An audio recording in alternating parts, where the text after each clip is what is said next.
Yes, we'll be doing questions and answers, and I understand that it means that they're the same length of time.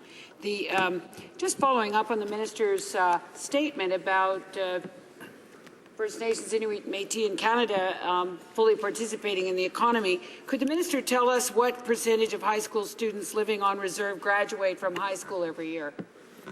The Honourable Minister of Aboriginal Affairs. Unfortunately, the rate of graduation is not similar to that of other Canadians, non-Aboriginal Canadians not living on reserve, and that's why it's about 35%.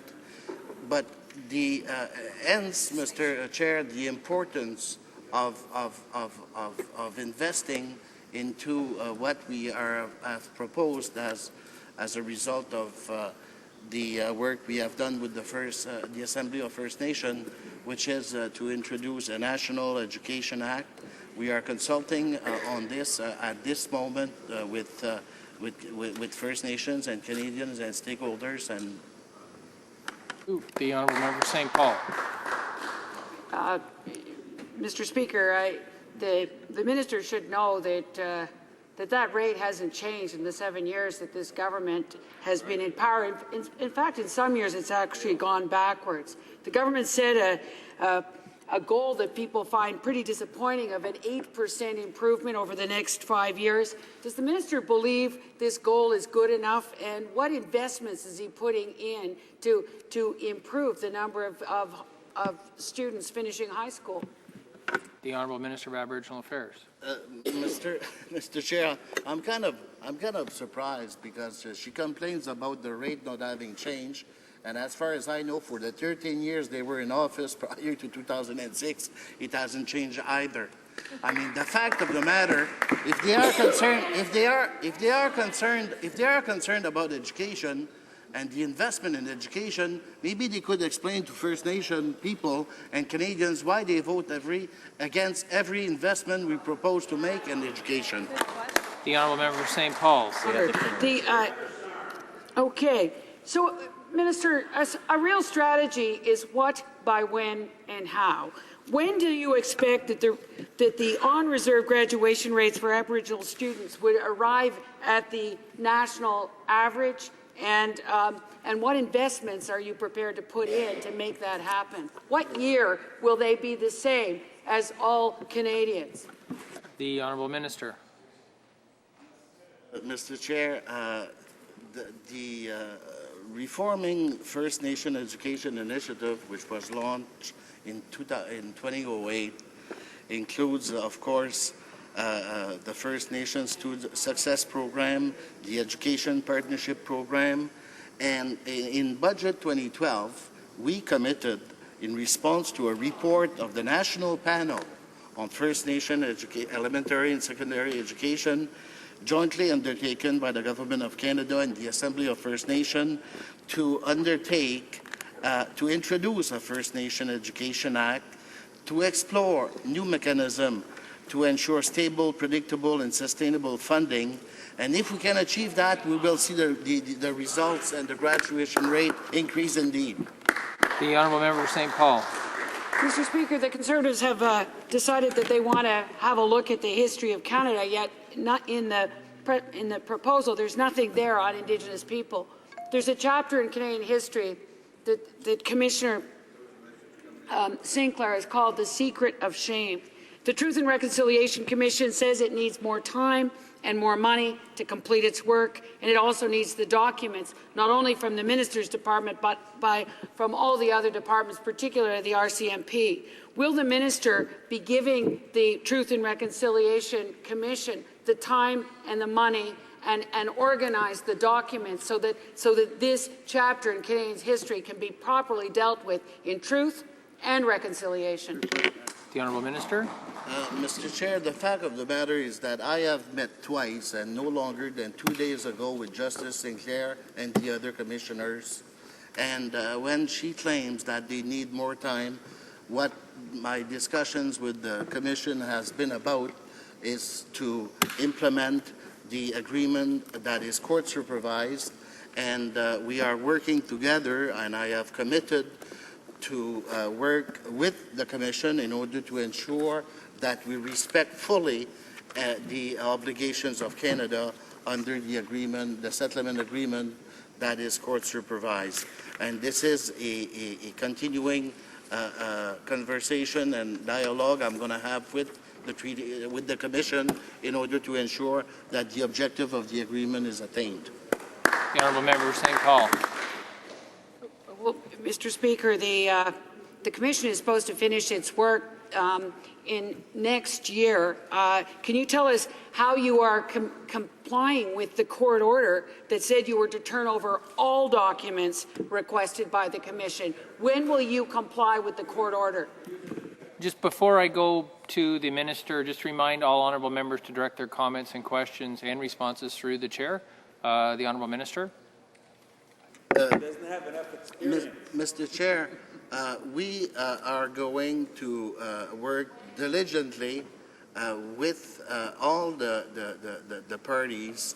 I mean, this is not just about the Government of Canada. This is an agreement to which there are many parties, and it is court supervised, and we cannot, Canada alone, change the terms of a court settlement that is court approved. Maybe that she doesn't get this. So we are going to continue working to implement our obligations under the settlement agreement. That's what we have committed to. The honourable member for St. Paul's. Mr. Chair, what I do get is that the Commission had to go to court to get the documents. Budget 2013 says that it will invest $24 million over 2 years through the Family Violence Prevention Program for First Nations to contribute to improving safety on reserve. I would like to ask the Minister, how can he justify cutting the funding by $7 million from the last year while repeatedly talking about government's commitment to combating violence against Aboriginal women? Great question. The honourable Minister. With her experience, she should know the difference between cutting expenditures and or a sunsetting program. There have been no cut to this program. As a matter of fact, the budget has increased the amount of funding for this prevention program, and as a result, we will be able to continue spending even more this year than last year. The honourable member for St. Paul's.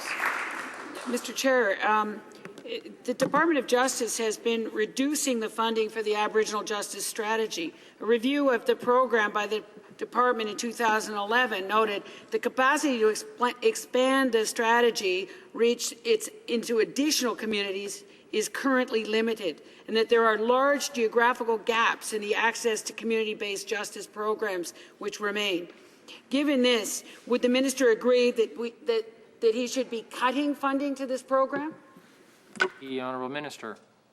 Mr. Chair, these are the estimates of Aboriginal Affairs and Northern Development Canada, and not Justice. The honourable member for St. Paul's. Well, Mr. Chairman, in our government, we had an Aboriginal Affairs Committee of Cabinet where we dealt with these things together in order to make things happen like the Kelowna Accord. Over the past 6 years, programs to build, operate and maintain infrastructure on reserves, and I think there isn't a Canadian watching tonight that hasn't seen the scenes from Attawapiskat and 100 other communities in that shape, which received an average of $1.2 billion annually. But Budget 2013 allocates $7 billion over the next 10 years. I'd like to ask the Minister why he's decided to cut approximately $345 million per year from the 2012 funding levels and $500 million from the 6-year average for First Nations infrastructure programs. Good question. The honourable Minister.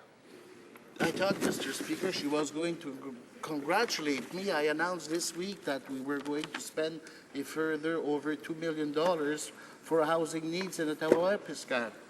And now she tries to picture this as no efforts on our part. The community infrastructure expenditures of this government, and if you look at the last budget again, we have committed to infrastructure investment in First Nation communities all across Canada for the next 10 years at a rate that will see real progress in the infrastructure needs of First Nations. Honourable member for St. Paul's. The cut to community infrastructure is also impacting on water and wastewater, which will lose $200 million in funding under the government by 2015.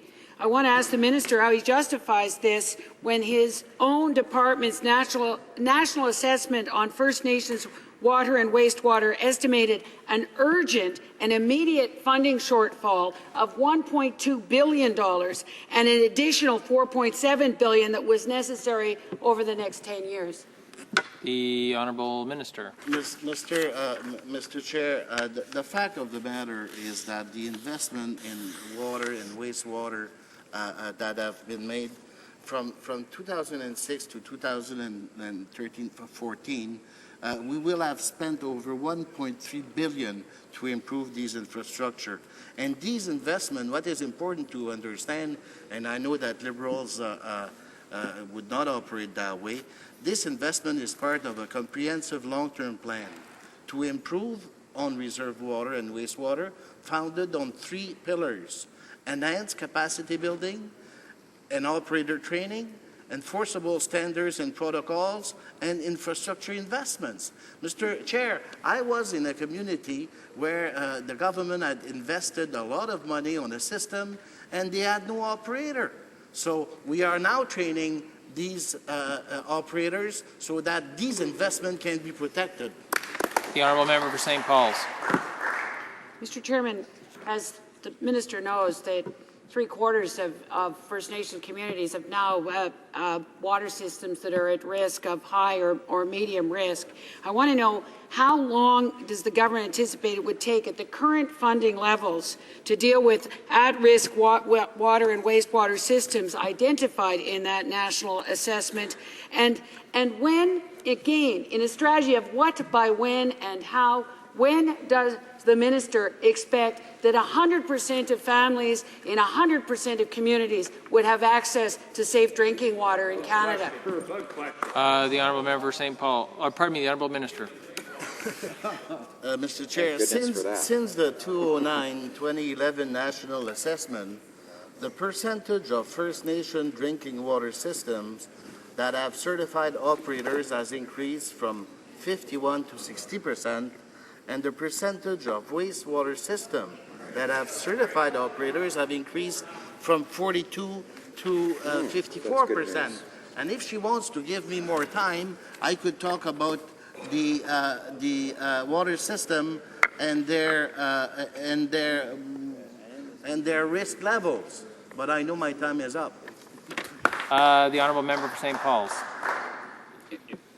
Mr. Chairman, the minister's own February 2011 evaluation of First Nations housing concluded that the housing shortage on reserve is severe and only getting worse. 20,000 to 35,000 new units are needed to meet the demand. We want to know how the minister can justify the department's plan on page 42 of Planning and Priorities of 2013 to cut approximately $20 million over the next 2 years from First Nations community infrastructure for things like on-reserve housing, when the minister well knows there's 99 other Attawapiscats. Exactly. The Honourable Minister. Mr. Chair, this is, if not incorrect, misleading. The fact of the matter is that between 2006 and 7 and 2012-13, our department provided approximately $1.2 billion in on-reserve housing support to First Nation communities. According to First Nations report, not ours, the Government of Canada investments have contributed to an average of 1,750 new units and 3,100 renovations annually over the past 5 years. Now, access to safe, sustainable, and affordable housing, of course, is essential to improve economic and social circumstances and supporting healthy, sustainable First Nation communities. But the fact of the matter is that the provision and management of housing on reserve lands is primarily the responsibility of First Nations with support from the Government of Canada, which we are doing. Member from St. Paul's, time for one last short question. Okay.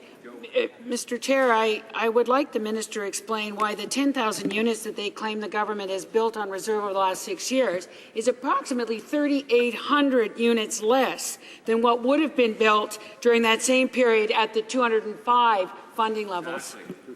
The Honourable Minister, short answer, please. The fact of the matter, Mr. Chair, is that the numbers I have quoted are coming from a First Nations report. And again, there is no cut in the assistance that will be given to housing units from the previous year. Resuming debate, the Honourable Member